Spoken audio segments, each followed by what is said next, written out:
Learning के सबसे best जो मेथोडोलॉजीज़ है, उसमें से कुछ जो है जो कि बहुत ज़्यादा इफ़ेक्टिव है और उसी को हमें यूज़ करना चाहिए। बहुत सारे लोगों को नहीं पता होता है कि एक्चुअली पता होता है लेकिन फिर भी वो अननेसेसरी उस चीज़ में होते हैं, कुछ एंटरटेनिंग होते हैं, कुछ जस्ट आपकी नज़रों से सामने से चले जाता है। पर जो बेस्ट लर्निंग मेथोडोलॉजीज़ जो है, उसमें से 4 में से हम उसको लेके डिस्कस करेंगे।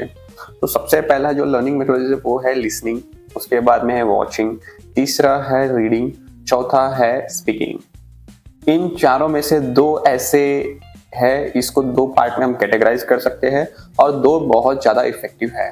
तो सबसे पहले बात करते हैं लिसनिंग की।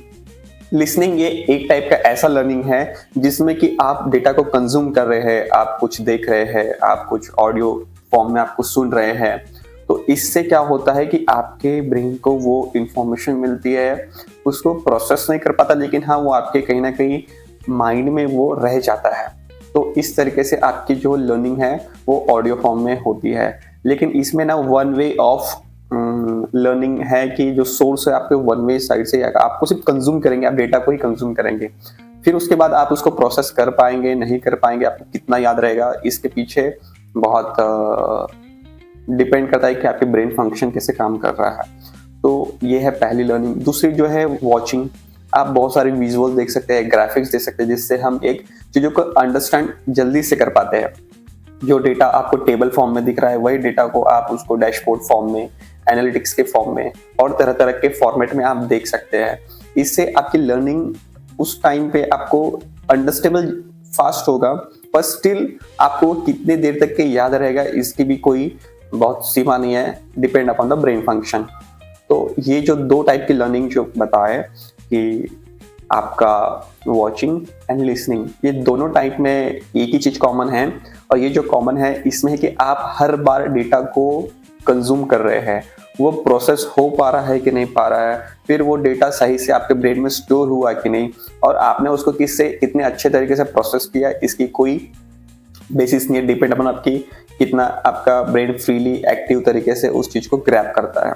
तो डिपेंड करता है कि सबके अलग अलग ब्रेन फंक्शंस पे, पर मोस्ट ऑफ द पीपल ये जिनकी अच्छी ग्रास्पिंग पावर होती है उनमें ना ये बहुत कॉमन चीजें होती है। और 2 तरीके की अलग ऐसे जो मेथोडोलॉजीज है जिसमें कि बहुत अच्छे से रिजल्ट्स मिलते हैं। उसमें से सबसे पहला अच्छा चीज है वो है राइटिंग। राइटिंग ये वन ऑफ द बेस्ट तरीका है अपने ब्रेन फंक्शंस को एक्टिव रखने के लिए भी, प्लस आप जो लर्निंग पाथ है उसमें आप क्रिएट करने के लिए।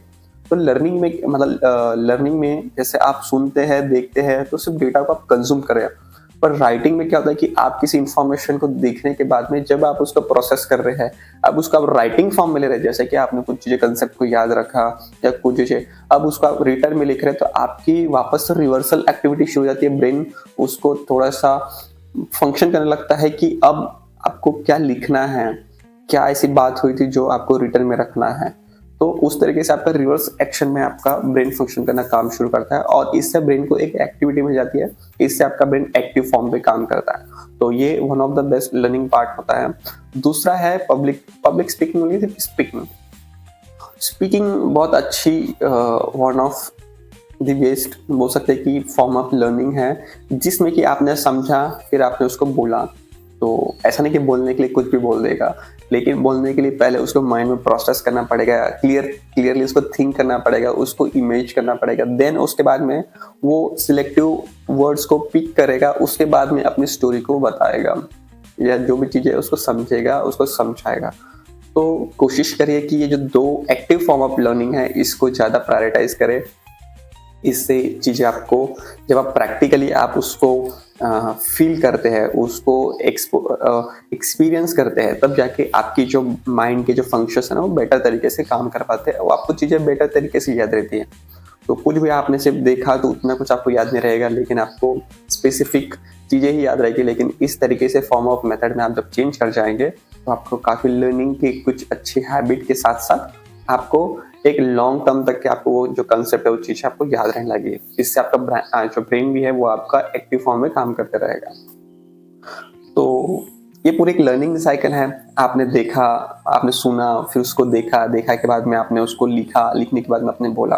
तो जब आप ऐसे सीक्वेंस को फॉलो करने लगते हैं तो ऑटोमेटिकली आप उस चीज़ों को आपके ब्रेन को बता रहे हैं कि ये चीज़ आपको याद रखना है और स्पेसिफिकली आप इस तरीके की मेथड को फॉलो करिए जिससे कि आपको एक अच्छे रिजल्ट्स मिल सकते हैं। मेरे को ये बहुत बाद में पता चला, लेकिन हाँ जब मैं अपने कॉलेज टाइम में होता था तो हाँ मैं पढ़ता तो था लेकिन कोशिश करता मैं लिखने की।